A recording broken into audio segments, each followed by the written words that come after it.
Olá, seja muito bem-vindo ao nosso primeiro curso clínico cirúrgico de emergências cardiovasculares. Meu nome é Pedro Rondinelli, eu sou o criador do Miocards e em conjunto com o Anderson e Valdano, nós nos unimos para criar esse curso para que você consiga entender um pouco melhor da relação que existe entre a parte clínica e a parte cirúrgica das principais emergências cardiovasculares. Eu espero muito que você goste, porque preparamos esse material com muito carinho para você, tá bom? Então, nós vamos começar a falar inicialmente, deixa eu abrir a minha aula aqui, do derrame pericárdico e do tamponamento, os principais aspectos clínicos e cirúrgicos. E quais são os meus objetivos principais? Anatomia e funções do pericárdio, a gente conseguir discorrer sobre as principais etiologias do derrame pericárdico e do tamponamento, quais são as indicações para uma punção, os principais exames complementares, o que deve ser feito na análise do líquido e na biópsia pericárdica e qual o tratamento clínico e cirúrgico do tamponamento e do derrame pericárdico, tá bom? Então, a gente tem que entender que o pericárdio ele é composto por duas camadas, dois folhetos. O pericárdio visceral, que é uma camada de células mesoteliais associadas a fibras de colágeno e elastina que estão aderidas à superfície do epicárdio. E o pericárdio parietal, que ele é fibroso, tem cerca de 2 milímetros de espessura em pessoas normais e envolve a maior parte do coração.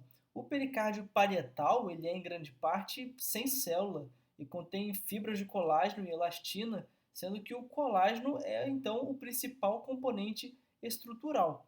Então nós temos essas duas camadas, o pericárdio fibroso e o seroso, sendo que o fibroso se subdivide ainda nessas duas outras frações, tá bom?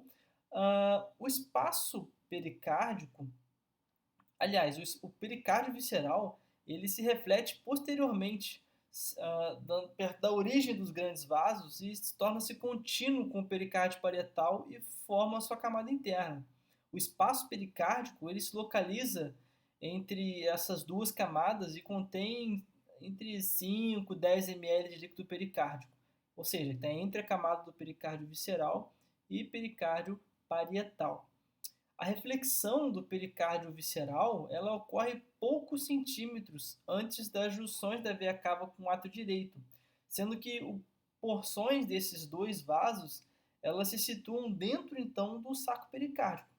E posterior ao átrio esquerdo, nós vamos ter a primeira reflexão, que é a reflexão do seio oblíquo, a reflexão do seio oblíquo do pericárdio, tá? Então eu vou falar isso mais para frente, mas primariamente temos duas camadas, o pericárdio fibroso e o pericárdio seroso, e esse pericárdio seroso ele vai se dividir em duas lâminas, o pericárdio visceral e o pericárdio parietal, tá bom? Quais são então os dois seios que existem, os seios que compõem o pericárdio? Só temos o seio oblíquo e o seio transverso. O seio oblíquo é aquele que é posterior ao átrio esquerdo, que está entre as quatro veias pulmonares e ele é medial à veia cava inferior. Já o seio transverso, ele está atrás da aorta e do tronco da pulmonar, mas ele está em frente à veia cava superior e o apêndice atrial esquerdo. Então, nessas duas imagens aqui, vocês conseguem ver nitidamente o seio transverso e o seio oblíquo, tá bom? Então, assim, o átrio esquerdo, ele em grande parte ele é extrapericárdico, tá? O pericárdio parietal, uma coisa que é interessante a gente perceber é que o pericárdio parietal ele tem cordões ligamentosos que se ligam no diafragma, no externo e em algumas outras estruturas. Esses cordões eles garantem que o coração ocupe uma posição fixa dentro da cavidade torácica, tá? E as únicas macroestruturas não cardiovasculares associadas ao pericárdio são os nervos frênicos, que estão envolvidos pelo pericárdio parietal. A gente sabe que, ainda que a sua remoção não tenha ainda consequências negativas muito evidentes, o pericárdio ele desempenha algumas funções. Então, como eu te falei agora há pouco, o pericárdio ele mantém basicamente a posição do coração relativamente constante. Ele fornece uma barreira à infecção, bem como uma lubrificação entre seus folhetos visceral e parietal. O pericárdio ele é muito bem inervado com mecanorreceptores, quimiorreceptores e alguns receptores aferentes frênicos, que eles participam nos reflexos que envolvem o pericárdio e o epicárdio. Por exemplo, o reflexo de Bessel-Gerisch, bem como na transmissão da dor pericárdica. Tá? O pericárdio ele ainda secreta prostaglandinas e algumas outras substâncias que estão relacionadas a essas prostaglandinas que podem modular o tráfego neural e o tônus coronariano, tá bom? Então, a principal função, assim, podemos destacar, a função mecânica do pericárdio é o efeito restritor do volume cardíaco. A função mecânica mais bem caracterizada do pericárdio é o seu efeito restritor do volume cardíaco. Isso reflete as propriedades mecânicas do tecido, porque o pericárdio parietal ele apresenta uma força de tensão que é semelhante à de um elástico. Então, à medida que o estiramento aumenta, contudo, o tecido ele rapidamente ele vai ficando mais rígido, mais rígido e mais resistente a este estiramento cada vez mais progressivo. Então, existe um ponto, o ponto na relação estresse e tensão, a partir do qual essa transição ocorre, ela corresponde, na verdade, ao estresse situado próximo do limite superior do que é considerado um volume cardíaco fisiológico, tá bom?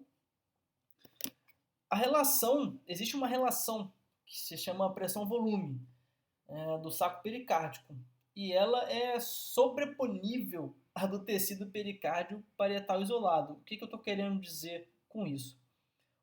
Um segmento complacente plano, ele muda de maneira abrupta para um segmento não complacente com uma transição ao redor do limite superior do volume cardíaco total normal. Ou seja, o saco pericárdico, ele tem um volume de reserva relativamente pequeno, tá? E quando excedido, a pressão no interior do saco pericárdico, que está operando sobre uma superfície cardíaca, ela aumenta muito rápido e é transmitida para o interior dessas câmaras cardíacas. Então, a forma da curva de pressão-volume pericárdica, ela mostra que uma vez que você tem um nível crítico de líquido intrapericárdico, você tem um nível crítico de líquido intrapericárdico alcançado, quantidade de líquido relativamente pequena já provoca um grande aumento na pressão intrapericárdica, com um efeito muito, muito forte na função cardíaca. Inversamente, a remoção de pequenas quantidades de fluido já resulta, então, em grande benefício. A gente vai ver como isso vai ser importante para a gente quando a gente for falar da abordagem cirúrgica desses pacientes. Então, a relação pressão-volume do pericárdio, ela sugere que, normalmente, a força excedida na superfície do coração, ela pode limitar o enchimento, como um componente da pressão intracavitária, representando a transmissão da pressão pericárdica.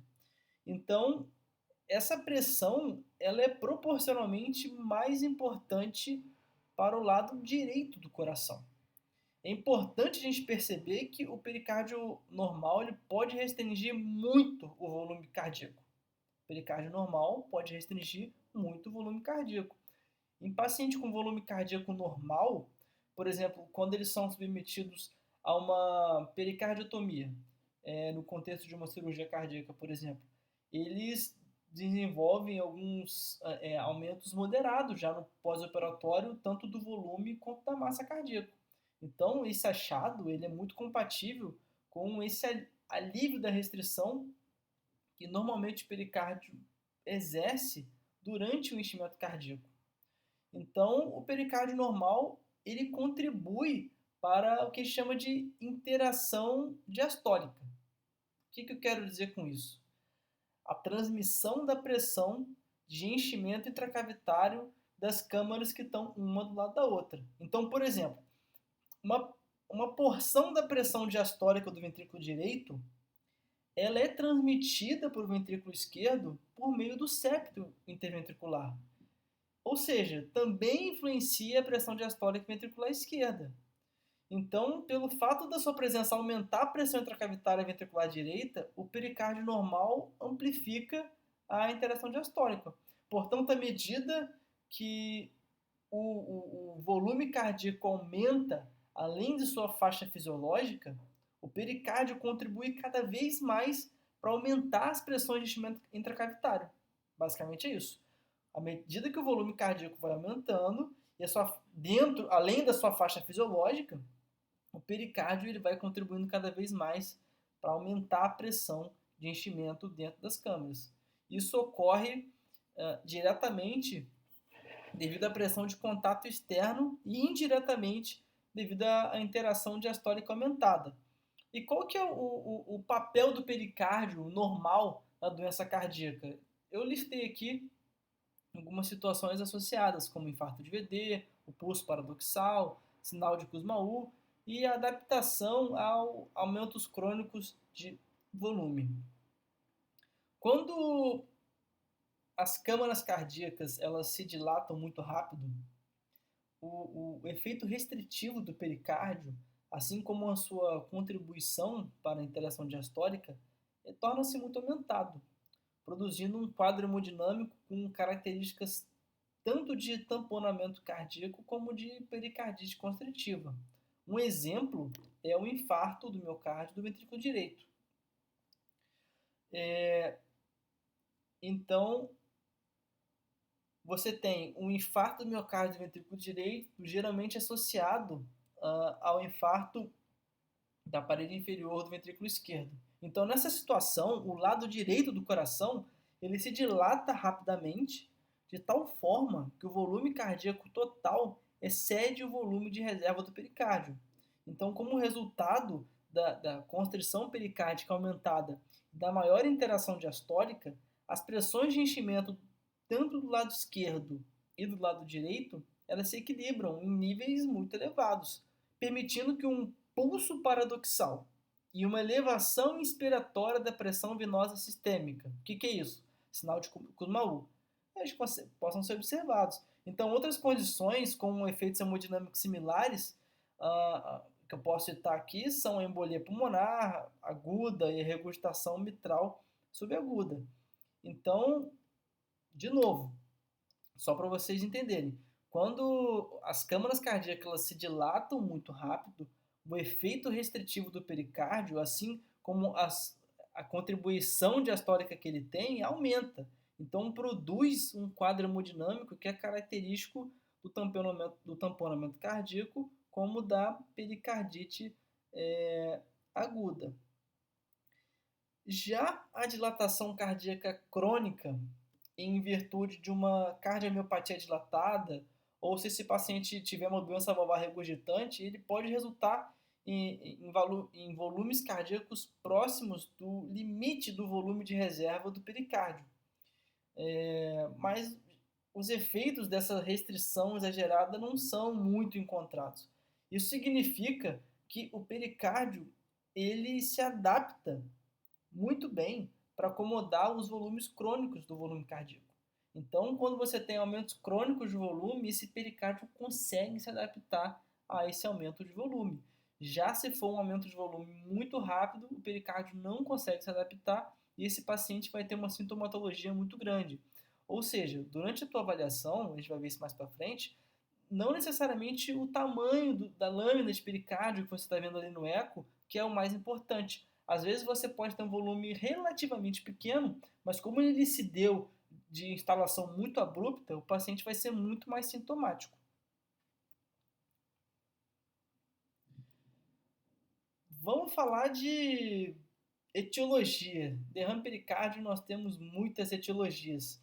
A pericardite idiopática, assim como qualquer outra infecção, a neoplasia, processo autoimune como lúpus, artrite reumatoide, esclerodermia, ou inflamatórios que podem causar pericardite, podem causar derrame pericárdico. Basicamente isso. Então, os derrames, eles são comuns, muito comuns, após cirurgia cardíaca, de rotina, até mesmo depois de um transplante cardíaco. Mas o tamponamento em si, após essas cirurgias, ela é raro. E o derrame normalmente ele se resolve dentro de algumas semanas a poucos meses. Então a gente tem uma extensa lista de doenças não inflamatórias que pode provocar derrame. Então, paciente com congestão circulatória sistêmica grave pode apresentar derrame transudativo pequeno a moderado. E, por exemplo, já o sangramento para o interior do saco pericárdico, que ocorre depois de um trauma fechado e penetrante, ou depois de que esse paciente teve uma ruptura pós-infarto da parede livre do ventrículo esquerdo, ou pode ser resultado de procedimento cardíaco percutâneo, implante de dispositivo artificial. Então, temos muitas e muitas etiologias. E a gente ainda tem alguns pacientes com derrames pericárdicos que são muito grandes e silenciosos, que geralmente são estáveis e podem evoluir para o tamponamento ao longo do tempo. Só que existem algumas causas de derrame que têm uma maior incidência para progredir para tamponamento. Porque aqui vocês estão vendo as principais etiologias listadas aqui, mas nem todas essas evoluem para tamponamento. Então, as causas do derrame com maior incidência de progressão para o tamponamento são as infecções bacterianas, as infecções fúngicas, as associadas ao vírus do HIV, quando a etiologia é por sangramento e envolvimento neoplásico. Então, apesar de grandes derrames causados pela pericardite aguda idiopática serem raros, essa forma de pericardite ela é responsável por uma porcentagem muito significativa dos casos de tamponamento, porque a pericardite aguda idiopática ela é muito, muito, muito frequente. Então, aproximadamente 20% dos derrames grandes e sintomáticos sem uma causa óbvia, após uma avaliação de rotina, alguns estudos chegam a relatar que se deve a uma apresentação de câncer. Ou seja, 20% dos derrames grandes podem e sintomáticos, sem ter uma causa muito bem definida, pode ser a apresentação inicial de uma neoplasia. Vou falar um pouco agora da fisiopatologia e da hemodinâmica. Então, basicamente, nós temos duas situações que se contrabalanceiam muito, muito fortemente, que é a pressão no interior do saco pericárdico e qual é a habilidade desse coração para compensar esse aumento da pressão no interior do saco pericárdico. Como esse coração vai reagir? Então, a resposta compensatória inicial é você ter um aumento do estímulo adrenérgico e redução do estímulo parasimpático. O que isso se traduz como fisiologicamente? Taquicardia e aumento da contratilidade, aumento da força de contração. Isso tudo serve para manter a pressão arterial e um débito cardíaco em níveis adequados. Então, a formação de um derrame ela pode ser componente de um processo inflamatório, de um processo infeccioso, ou neoplásico que está cometendo esse pericárdio. Por exemplo, o linfoma, ele provoca derrame em associação com linfonodos mediastinais, que como eles estão muito aumentados, eles geram uma obstrução da drenagem linfática. Então, o mecanismo fisiopatológico dos derrames nas situações nas quais não existe uma inflamação óbvia, tal como acontece na uremia ou em casos geopáticos, a gente ainda não consegue compreender muito bem.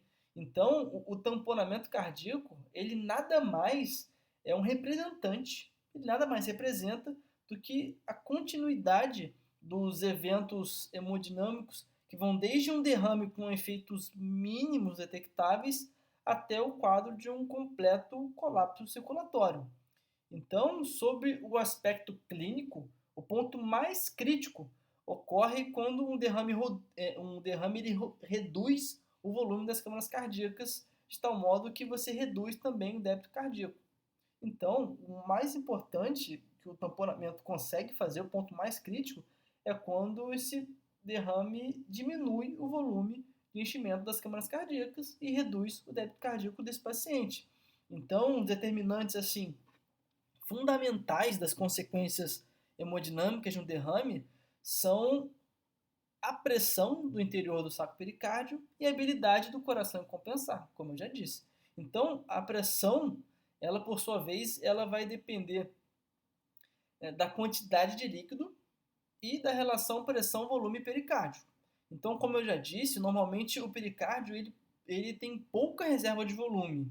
Então, quantidades relativamente discreta de líquido acumulado muito rapidamente, estou falando de quantidade de 150, 200 ml, já pode apresentar efeito sobre a função cardíaca. Já derrames que são volumosos e de acumulação mais lenta, eles com frequência eles são mais bem tolerados.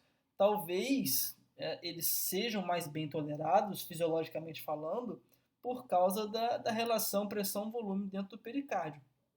Então, a resposta compensatória inicial desse derrame, ela vai incluir um aumento do estímulo adrenérgico e a redução do tônus parasimpático, o que causa a taquicardia e o aumento da contratilidade. Então, como eu já disse, tudo isso para manter a pressão arterial e o débito cardíaco por algum tempo. Mas com o passar do tempo, o débito cardíaco e a pressão arterial elas vão diminuindo progressivamente. Então, se você tem um paciente que, por exemplo, não pode produzir uma resposta adrenérgica normal, e de quem que eu estou falando? Eu estou falando daqueles que estão em uso de beta-bloqueador, eles estão muito mais suscetíveis aos efeitos do derrame, porque eles não conseguem ter essa resposta compensatória inicial dos pacientes que não estão beta-bloqueados. Então, a gente tem que ter em mente que o efeito primário e direto do aumento da pressão pericárdica é a restrição do enchimento do coração direito. Os efeitos no coração esquerdo eles são secundários à limitação do seu enchimento. Então, mais alguns aspectos hemodinâmicos.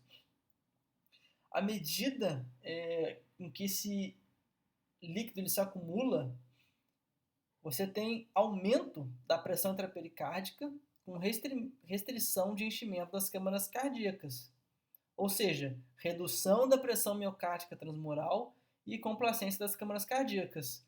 Por fim, isso vai gerar o que a gente menos quer, que é a redução do enchimento diastólico, do débito cardíaco e da pressão arterial. Então, à medida que o líquido ele se acumula, as pressões diastólicas, tanto arterial e ventricular, tanto à direita como à esquerda, elas vão se elevando. E nos tamponamentos graves, elas atingem um nível similar à pressão interna do saco pericárdico, que é geralmente em torno de 20, 25 milímetros de mercúrio. Então, e essa equalização ela é mais precisa durante a inspiração. Então, a pressão pericárdica comanda a pressão intracavitária. E as pressões transmurais das câmaras cardíacas elas estão muito baixas. Então, o volume diastólico final reduzido, ou seja, a pré-carga reduzida, ela é o principal responsável pela redução do volume sistólico.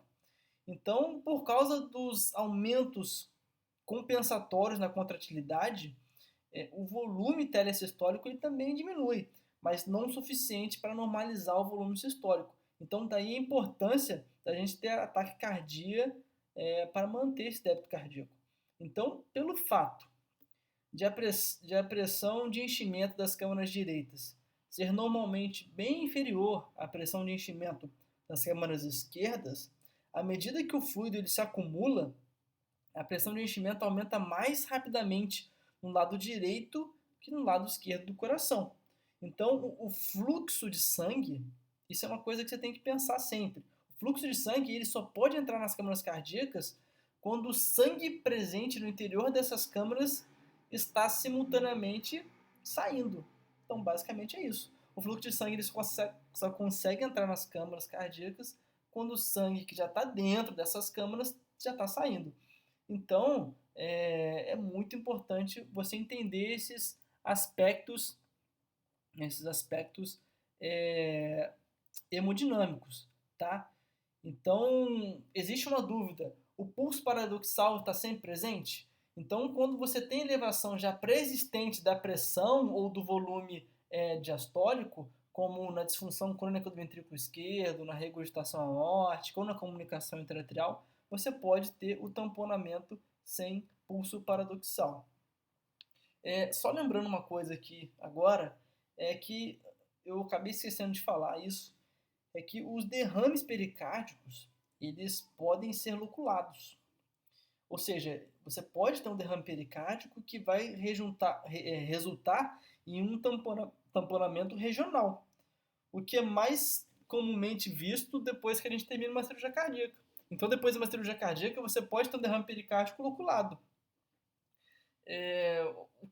Por que é importante lembrar disso? Porque esses derrames pericárdicos loculados, eles podem levar a tamponamentos regionais do coração.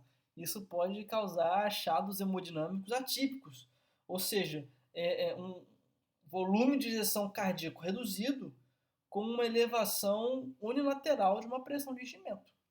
É isso, tá? E o que é esse tal de pulso paradoxal que eu falei para vocês? Esse pulso paradoxal, ele, para quem... Eu acho que quem está assistindo essa aula tem gente de todos os níveis que está matriculado, que está vindo às aulas, tem residente de cardiologia, de clínica médica, de cirurgia cardíaca, cirurgião cardíaco já assistindo, e acadêmico de medicina. Então, eu vou sempre falar e depois voltar em alguns conceitos que talvez tenha passado batido para quem ainda está começando a estudar cardiologia agora. Mas o pulso paradoxal, ele é um declínio anormalmente grande. Declínio grande na pressão arterial sistêmica durante a inspiração. Ele é definido como uma queda, o pulso paradoxal ele é definido como uma queda de mais de 10 milímetros de mercúrio na pressão sistólica durante a inspiração. Nós temos muitas causas de pulso paradoxal, como a pericardite constritiva, a embolia pulmonar e a doença pulmonar, que tem grandes variações na pressão intratorácica. No tamponamento cardíaco grave, o pulso arterial ele pode ser impalpável durante a inspiração. Então, isso é uma coisa que pode acontecer. Então, como eu já disse, a apresentação clínica do derrame pericárdico depende da etiologia e da velocidade de acúmulo do líquido. Quanto mais rápido esse líquido se acumula, maior a chance desse paciente ter maiores sintomas com quantidade de líquidos relativamente pequenas. Então, no exame físico do paciente com tamponamento cardíaco, nós podemos ter a taquipneia com pulmões limpos, a taquicardia, a tríade de Beck, que é composta pela hipotensão arterial, abafamento de bolhas, estase jugular e o pulso paradoxal. O mecanismo do pulso paradoxal ele é multifatorial, mas as alterações respiratórias no retorno venoso sistêmico são muito importantes, obviamente. Então, no tamponamento, já diferenciando com a constrição pericárdica, o aumento normal inspiratório do retorno venoso sistêmico ele é mantido. Portanto, o declínio normal inspiratório na pressão venosa sistêmica ele está sempre presente e o sinal de Kussmaul está ausente. Então, o aumento no enchimento cardíaco direito ocorre, mais uma vez, sob condições nas quais o volume cardíaco total é fixo e o volume cardíaco esquerdo está acentuadamente reduzido no início. Então, o septo interventricular ele se desloca para a esquerda de modo muito exagerado na inspiração. Ele invade o ventrículo esquerdo a tal ponto que o volume sistólico e a pressão no ventrículo esquerdo fica ainda menor. Então, esse é um dos mecanismos muito interessantes que acontece no tamponamento cardíaco. O septo interventricular ele se desloca para a esquerda de modo muito exagerado. Quando você tem, como eu disse anteriormente, elevações já pré-existentes, tanto da pressão ou do volume diastólico, o tamponamento ele pode ocorrer sem o pulso paradoxal, né, como são os pacientes com disfunção crônica de ventrículo esquerdo, regurgitação aórtica e CIA. Em pacientes com um sangramento retrógrado para o interior do saco pericárdico, por exemplo, pela dissecção aórtica, o tamponamento ele pode acontecer sem pulso paradoxal, por causa da rotura e da regurgitação da válvula aórtica, tá bom? Então, embora as pressões de enchimento à direita e à esquerda sejam normalmente de 20 a 25 mm de mercúrio, o tamponamento ele pode ocorrer em níveis inferiores de pressão de enchimento. O que quer dizer com isso? O famoso tamponamento com pressão baixa. Antes de falar de exames complementares, eu só queria falar um pouquinho sobre esse tamponamento de pressão baixa. Quando que a gente pensa nesse tamponamento de pressão baixa? Ele ocorre tipicamente, só voltar aqui, ele ocorre tipicamente quando você tem um decréscimo no volume intravascular no contexto de um derrame pré-existente, que em condições normais não teria essas consequências hemodinâmicas significativas.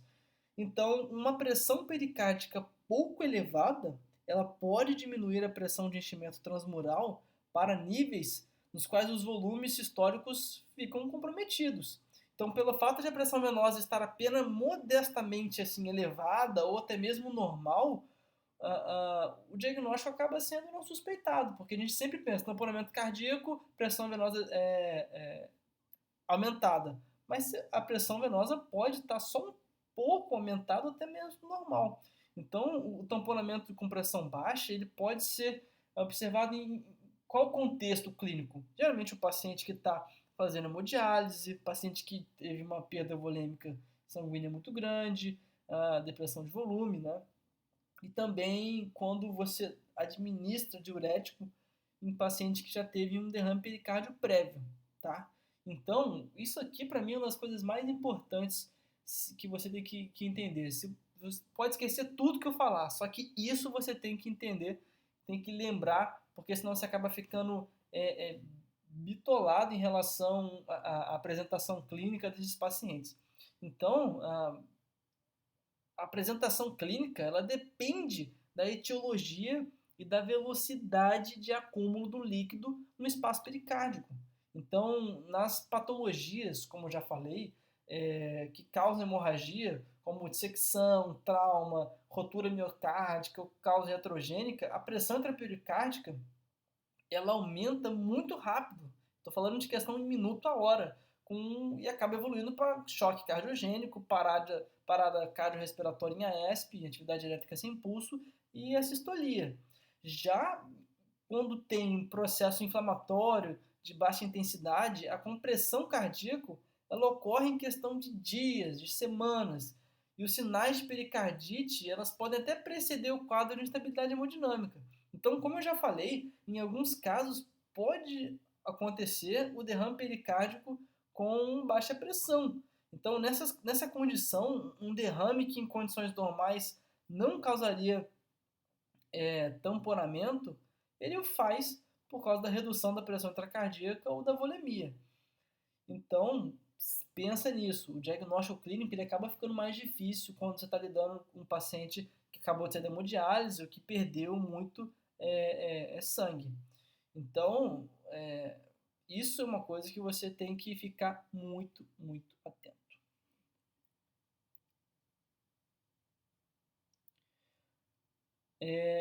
Obviamente, em qualquer paciente, só quero falar mais uma coisa antes de a gente entrar nos exames complementares. Em qualquer paciente que tiver com um derrame pericárdico, você tem que colher história clínica pertinente e procurar uma causa específica. Você tem que examinar e tem que fazer a anamnese. Quanto melhor for a tua anamnese, mais direcionado vai ser a tua busca em relação à etiologia. Então, às vezes, você tem derrames muito grandes, crônicos e assintomáticos. E eles são descobertos quando o paciente está lá no hospital e faz um exame de imagem por alguma outra razão. Está lá internado, fez exame de imagem e descobriu um derrame pericárdico enorme. Então, a gente tem que entender, primeiramente, que derrame por si só não causa sintoma, a menos que esse paciente esteja tamponado, tá? Embora alguns pacientes eles podem ter dor porque eles têm pericardite associada. Então, olha só a diferença, pega só essa diferença. O derrame por si só ele não vai causar sintoma, a menos que o tamponamento esteja presente. Embora alguns pacientes eles apresentem dor torácica por causa de que também tem uma pericardite junto. Então, os pacientes com tamponamento, eles podem se queixar de dispneia, que a gente ainda não sabe qual que é o mecanismo, porque esses pacientes não têm congestão pulmonar. Uma coisa interessante que você tem que notar é que esses pacientes eles permanecem mais confortáveis ao se sentar e inclinar para frente, tá? Então, assim, no teu exame físico, isso é uma coisa muito, muito interessante. O paciente sentou, inclinou o tórax para frente e melhorou, tá? Outros sintomas, eles acabam refletindo a gravidade da redução do débito cardíaco e da pressão arterial. Já a dor pericárdica, ou você pode ter uma dor external pericárdica e um desconforto inespecífico dominando o quadro clínico, tá bom? A fisiopatologia do pulso paradoxal, eu queria falar mais um ponto. É o seguinte, pensa o seguinte. Quando você inspira, para ficar mais fácil, para quem ainda não pegou. Quando você inspira, tem aumento do retorno venoso para o lado direito do coração. Quando você tem a presença de algo que restringe a expansão do ventrículo direito, porque você tem um derrame pericárdico restringindo a parede livre do VD de se expandir. Você tem um desvio do septo interventricular em direção ao ventrículo esquerdo. Então você reduz o volume diastólico final e o volume sistólico do ventrículo esquerdo. Então, basicamente é isso. Durante a inspiração, ocorre um aumento do retorno venoso para o lado direito do coração, e na presença de restrição à expansão da parede livre do ventrículo direito, você tem um derrame ali que não deixa a parede livre do ventrículo direito se expandir. Você acaba desviando o septo interventricular em direção ao ventrículo esquerdo e reduz o volume diastólico final e o volume sistólico do ventrículo esquerdo, tá? Durante a inspiração, a pressão intratorácica ela torna-se negativa em aproximadamente 4 milímetros, 6 milímetros de mercúrio. Então, esse fenômeno ele aumenta o estresse transmural da parede do ventrículo esquerdo, porque existe um desequilíbrio entre as forças intracavitárias e as forças intratorácicas. Então, esse componente ele é mais importante nas condições em que a pressão intratorácica negativa já é exagerada pelo esforço respiratório. Estou falando do paciente com DPOC, com asma, obesidade, em que você tem pressão intratorácica de menos 20, menos 30 milímetros de mercúrio. Tá? Vamos falar agora de exames complementares. O eletro. Aqui eu coloquei a foto de 2 eletros. As únicas alterações do eletrocardiograma de derrame pericárdico e tamponamento são redução da voltagem, baixa voltagem e alternância elétrica. A redução da voltagem ela é um achado muito inespecífico, que ela pode ser provocada por uma miríade de outras condições, como enfisema pulmonar, doença miocárdica infiltrativa, até mesmo pneumotórax. Agora, desses dois sinais eletrocardiográficos, aquele que é mais específico é a alternância elétrica. A alternância elétrica ela é específica, mas quando o paciente tem um derrame muito grande, ela é relativamente insensível, tá bom? Então vocês conseguem ver aí nessas projeções eletrocardiográficas em que você tem, por exemplo, em V2, aqui em V5, esse padrão de alternância elétrica muito, muito característica. E por que acontece, né, essa alternância elétrica? Ela é provocada porque existe uma oscilação antero-posterior do coração a cada batimento, a cada contração. Já existe uma outra situação que, quando os pacientes também têm pericardite junto, essa pericardite está coexistindo, você também pode ter sinal eletrocardiográfico de pericardite, tá bom? Então, a alternância elétrica, ela nada mais é do que a oscilação anteroposterior do coração que está inundado dentro desse líquido a cada contração. Radiografia de tórax. O raio-x de tórax, no contexto do tamponamento cardíaco, ele mostra a silhueta cardíaca normal até que os derrames atinjam pelo menos um tamanho moderado. Então, com derrames grandes, a silhueta cardíaca anteroposterior, ela assume essa aparência que vocês estão vendo aí, arredondada, em forma de moringa. Mas ele é normal, o raio-x de tórax é normal na maioria dos pacientes. Para vocês terem uma ideia, a gente precisa de 200 ml de líquido para determinar o aumento da área cardíaca. Já com pacientes com derrame de lenta instalação, você pode ter grande aumento da área cardíaca com morfologia globosa. Então, um exemplo clássico disso é o derrame secundário ao hipotireoidismo. Então, aqui vocês estão vendo essa radiografia de tórax, essas duas linhas amarelas, só voltar aqui, essas duas linhas amarelas, onde seria a silhueta cardíaca normal desse paciente. Agora sim, vamos falar do exame que é o mais importante. No tamponamento cardíaco, a gente tem que falar do ecocardiograma. O ecocardiograma, ele é disparado o exame mais importante para os pacientes com suspeita de tamponamento cardíaco, tá? Os seus achados, eles podem preceder os sinais e os sintomas. Eles podem preceder hipotensão arterial, pulso paradoxal, e ele vai ajudar a gente a fazer um diagnóstico e já tratar esse paciente precocemente. Porque a gente quer agir nesse doente, a gente quer intervir nesse doente antes que ele fique extremamente instável hemodinamicamente, já com colapso circulatório, e esse procedimento seja feito em um contexto de extrema emergência. A gente quer antecipar essa situação clínica. Então, as técnicas ecocardiográficas de Doppler no modo M e o modo bidimensional, elas são o método invasivo padrão para detectar os derrames pericárdicos e o tamponamento. Então, o derrame ele aparece como uma separação anecoica, uma separação translúcida entre o pericárdio parietal e o visceral, ao longo de todo o ciclo cardíaco. Então, pequenos derrames, eles são primeiramente vistos acima da porção póstero-basal do ventrículo esquerdo, e à medida com que esse líquido ele vai aumentando, ele se espalha anteriormente, e depois lateralmente, e depois para trás do átrio esquerdo, onde o limite é demarcado ali pela reflexão do pericárdio visceral. E no final das contas, a separação completa uma circunferência. Tá? Existe uma classificação dos derrames circunferenciais, que é a medida ali da área anecoica, a área preta durante a diástole. Os derrames circunferenciais, eles são graduados em pequenos, quando tem menores de 10 milímetros, moderados, quando tem 10 a 20 milímetros, e grandes, quando tem maior do que 20 milímetros.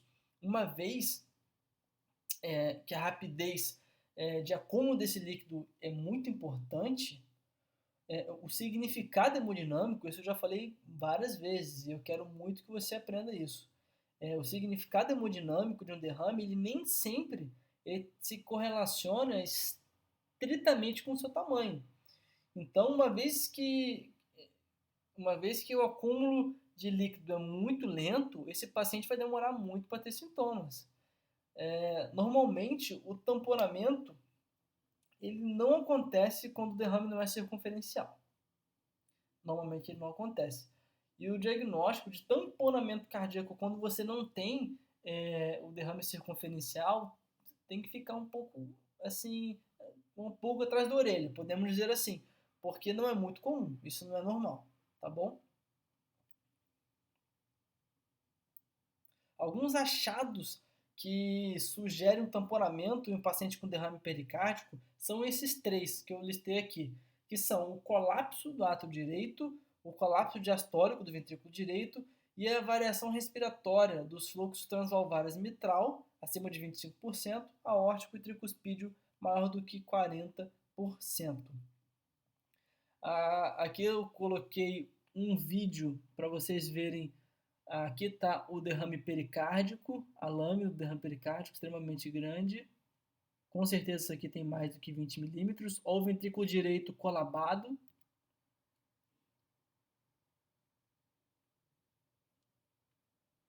Aqui o tamanho do... Isso aqui é o coração, a cavidade pericárdica, ele totalmente envolto pelo líquido e o ventrículo direito todo colapsado, inclusive empurrando o septo interventricular, vou voltar o vídeo aqui, empurrando o septo interventricular em direção ao ventrículo esquerdo, como eu já falei anteriormente.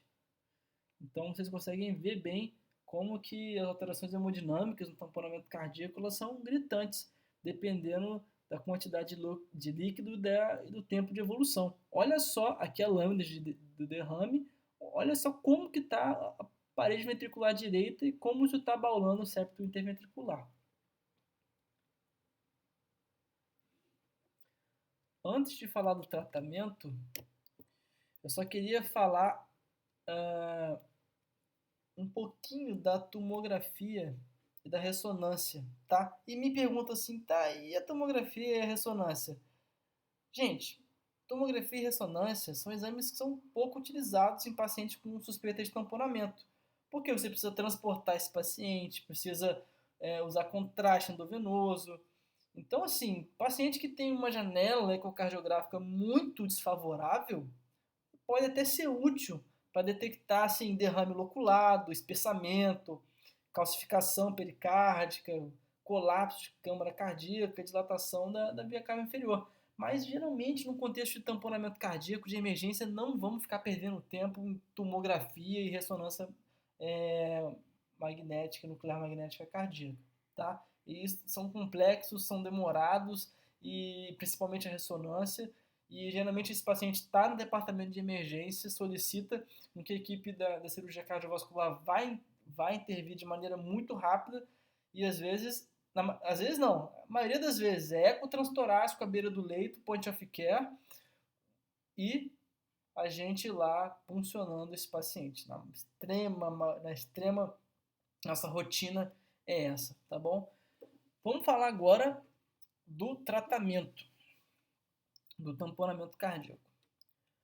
Bom, como medidas gerais para paciente que está grave, qualquer paciente que está grave, chegou grave, existem situações, medidas que são ditas universais. Então, esse paciente, obviamente, já vai ser internado, isso não tem nem dúvida. Internar, repouso no leito, monitorização cardíaca, oxigênio, pode ser por canal nasal, e acesso venoso calibroso nos dois membros superiores, tá bom? Isso é muito importante. Infusão de soro fisiológico 0,9% intravenoso. Por quê? Por que você vai dar soro? O aumento da pré-carga pode aumentar a pressão de enchimento e evitar o colapso precoce dessas câmaras cardíacas, entendeu? Então é bom a infusão de soro fisiológico porque você aumenta a pré-carga, aumenta a pressão de enchimento e evita com que o colapso precoce das câmaras cardíacas ocorra. Por isso também a gente evita a VNI, a ventilação não invasiva, diurético, porque eles reduzem a pré-carga, a pressão de enchimento e facilita o colapso dessas cavidades. Os pacientes que são beta-bloqueados, como eu já falei, eles podem deteriorar a hemodinâmica mais rapidamente pela perda da taquicardia compensatória. Então, quando você for tratar esse doente, é muito importante que você saiba se ele é um usuário ou não de beta-bloqueador. Porque dependendo, se ele for usuário de beta-bloqueador, você já vai ficar mais atento em relação à facilidade com que esse paciente vai deteriorar o quadro clínico dele, tá bom? Então, sempre tem que saber quais medicações que esse paciente usa. Tem que perguntar se esse paciente usa beta-bloqueador. Se ele usa beta-bloqueador, já vai ficar, alerta vermelho já está ligado, já vai ficar muito mais esperto e saber que esse paciente tem chance de deteriorar clinicamente muito mais rápido, tá bom? Uso de droga vasoativa e inotrópico tem pouco benefício nesses pacientes, tá? Não tem muito benefício. Então, o que é muito importante? Você tem um paciente que tem uma forte suspeita clínica, ou seja, ele tem uma alta probabilidade pré-teste de ter tamponamento cardíaco. O ecocardiograma, ele não é usado, gente, para descartar o diagnóstico de tamponamento. Porque, assim, em última análise, o diagnóstico de tamponamento cardíaco ele é clínico. Então, nesses casos, o tratamento com drenagem de líquido, seja ela percutânea ou cirúrgica, não deve ser atrasado. E a melhor forma de comprovar o tamponamento é quando o paciente melhora hemodinamicamente depois da intervenção. Então, os pacientes com derrames com tamponamento presente, ou melhor ainda, quando a gente consegue ver o tamponamento iminente, é uma emergência médica. Internação hospitalar, monitorização hemodinâmica e ecocardiográfica é mandatória, como eu já falei para vocês, tá? Então, por exemplo, o paciente com pericardite aguda, pericardite aguda, aparentemente idiopática, que não tem mais que não tem mais do que um tamponamento discreto, a gente pode tentar tratar ele com um ciclo de anti-inflamatório e colchicina, na esperança que esse derrame regrida rapidamente. Mas veja bem, eu estou falando aqui dos pacientes no contexto de emergência e tamponamento cardíaco. Nesses pacientes que têm pericardite aguda, idiopática, uma infusão pericárdica discreta, vamos tentar tratar clinicamente, anti-inflamatório, colchicina, e ver como é que eles respondem. Então, assim, paciente com doença do tecido conjuntivo ou tiver alguma outra doença inflamatória, vamos tentar tratar da mesma forma com um ciclo de corticoide, tá bom? Pericardiocentese percutânea. Quais são as principais indicações da pericardiocentese percutânea? Primeiro, coleta de líquido para pesquisa diagnóstica, a punção de alívio nos pacientes com tamponamento cardíaco, o paciente está lá na UTI e tem um derrame pericárdico já grande, com mais de 20 milímetros de espessura na diástole, também é uma indicação. Paciente com drenagem prolongada em caso de derrame de repetição, ou se tem indicação de injeção local de medicamento com antibiótico, quimioterápico, ou se esse paciente tiver suspeita de pericardite purulenta ou tuberculose. Agora aqui eu vou falar de algumas situações que são contraindicações relativas para pericardiocentese percutânea, como a dissecção aórtica aguda, o hemopericárdio por trauma torácico, a coagulopatia, menos de 50 mil de plaqueta, INR maior do que 1,5, e o derrame pericárdio loculado, ou quando você não tem derrame na região anterior, tá? Olha só, as duas primeiras condições, a dissecção aórtica aguda e o hemopericárdio por trauma torácico, elas são indicações de toracotomia imediata no bloco cirúrgico. Então, o paciente está com dissecção aórtica aguda, conduta, toracotomia em bloco cirúrgico. No entanto, o que pode acontecer é uma pericardiocentese, ela pode ser realizada como uma ponte para tentar, como uma tentativa de melhorar a hemodinâmica do paciente enquanto estamos levando ele para o bloco cirúrgico, tá? Mas tá com a aorta dissecada e uma pericárdia por trauma torácico, isso é igual ao bloco cirúrgico. Quais são os materiais necessários? Então, uma kit de sutura, lâmina de bisturi, vamos precisar de uma seringa de 20, 30 ou 60 ml, fio guia, podemos usar um catéter monolume de 6 ou 7 frentes, com preferência para o pigtail, um fio guia flexível, uma agulha de 16, 18 ou 20, o sistema de drenagem fechado, anestésico local, campos estéreis, clorexidina, gás, monitorar com eletro, de preferência ecotranstorácico na beira-leito e sempre kit de parada cardiorrespiratória ali do lado, tá bom? E qual que é a técnica da pericardiocentese percutânea, tá? A pericardiocentese percutânea, ela pode ser feita à beira do leito. E melhor ainda quando é guiada por ecocardiograma. Então, caso assim, você não tenha o ecocardiograma, você vai se guiar pela anatomia, mas o ideal é que você tenha o ecocardiograma, tá?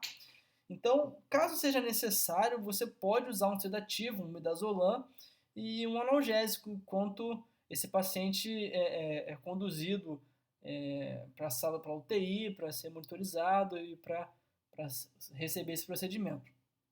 Então, você tem que posicionar esse paciente, primeiramente. Posiciona esse doente, ele vai ficar deitado, de decúbito dorsal, com uma inclinação da cabeceira entre 30 e 45 graus, tá?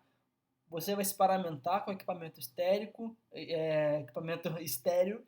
antisepsia da região inferior do tórax com a clorexidina alcoólica, anestesiar a pele e o subcutâneo com uma lidocaína de 1 a 2%.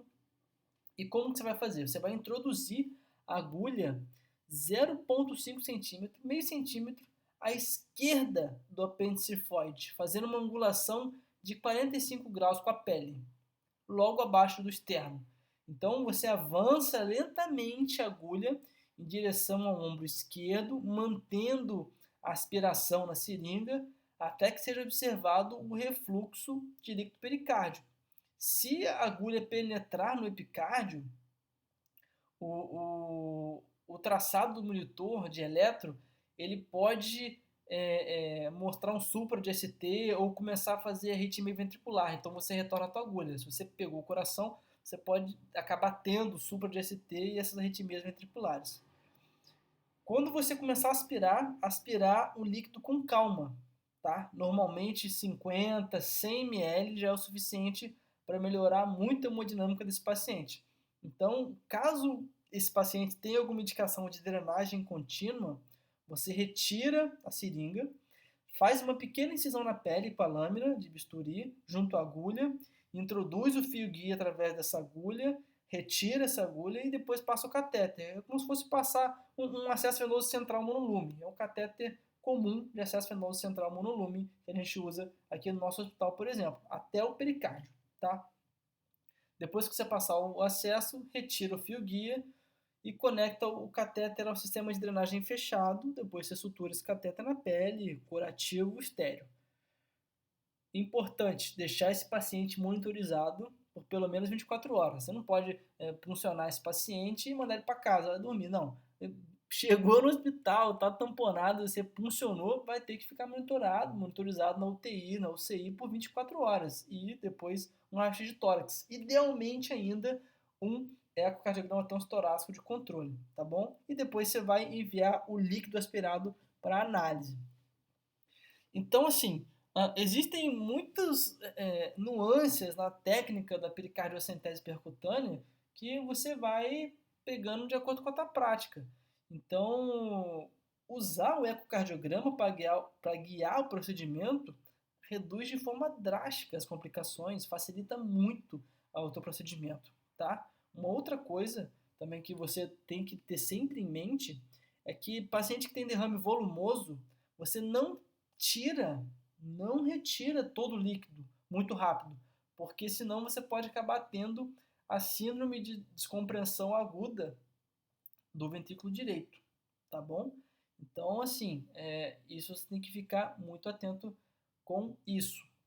Uma outra coisa também é, durante a tua punção, se você não conseguiu pegar ali o líquido pericárdio ou o ventrículo direito, não conseguiu pegar o líquido pericárdio e acabou pegando o ventrículo, o que você faz? Traciona a tua agulha, redireciona ela mais superficialmente, mais medialmente e vai repetindo o processo, tá? E eu vou mostrar para vocês um vídeo aqui que eu tirei do YouTube, que é um vídeo publicado pelo New England, que mostra a abordagem com o eco transtorácico, com o uso também do eletrocardiograma, pela anatomia e também uma abordagem alternativa para external.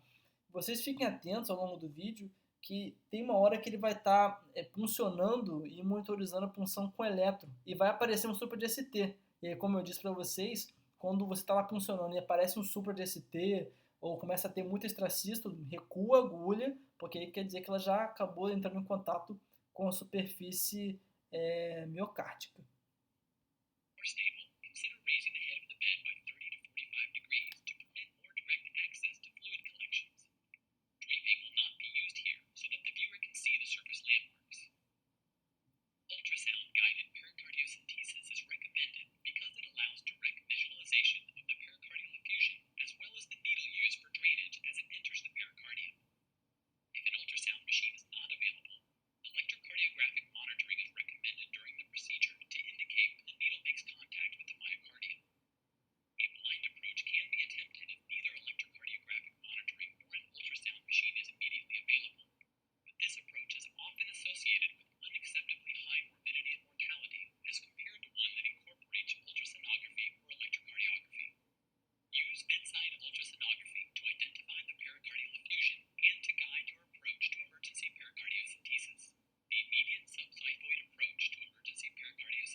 Nos Estados Unidos eles praticamente não fazem essa função só pela anatomia, é sempre guiada pela eco. Depois que a gente puncionar esse líquido, vamos mandar ele para análise do líquido então, pericárdico. Então a gente sempre vai solicitar proteína, celularidade, glicose, ADA, que é a adenosina deaminase, alguns marcadores tumorais, dependendo do contexto clínico que esse paciente se encontra, como o CEA, FP, CA199, cultura para fungo, bactéria, micobactéria, além do PCR para alguns vírus cardiotrópicos e bacilo da tuberculose. A solicitação desses itens se dá basicamente direcionada para o contexto clínico que esse paciente se encaminha, tá bom? Uma outra observação importante é que a biópsia pericárdica, ela usualmente tem um rendimento muito baixo, então ela é inespecífica na maioria dos pacientes. O que acontece, o que pode ser feito para melhorar um pouquinho a biópsia pericárdica é você fazer por vídeo toracoscopia, visualizando diretamente a estrutura anatômica, e aí você consegue aumentar muito a acurácia do método e deve ser considerado nos pacientes que estão estáveis hemodinamicamente, tá? Só para finalizar, então, vou falar agora um pouco da janela pericárdia subxifoide. Quando que a gente vai indicar a janela pericárdia subxifoide? Quando o paciente tiver um derrame pericárdico recorrente, paciente com malignidade, ou se você precisa fazer alguma biópsia pericárdica, ou se você não tem como fazer uma pericardiocentese com segurança. E aqui eu coloquei um vídeo que está lá no nosso Instagram, que é um vídeo que eu retirei do CTS Net, do Cardiothoracic Net, vídeo lá no YouTube, e eu legendei todos os passos cirúrgicos para você conseguir ver como é que é feita a janela pericárdica.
Então é isso aí. Muito obrigado por ter assistido essa aula e encontro você amanhã na nossa próxima aula de dissecção aórtica, tá bom? Obrigado.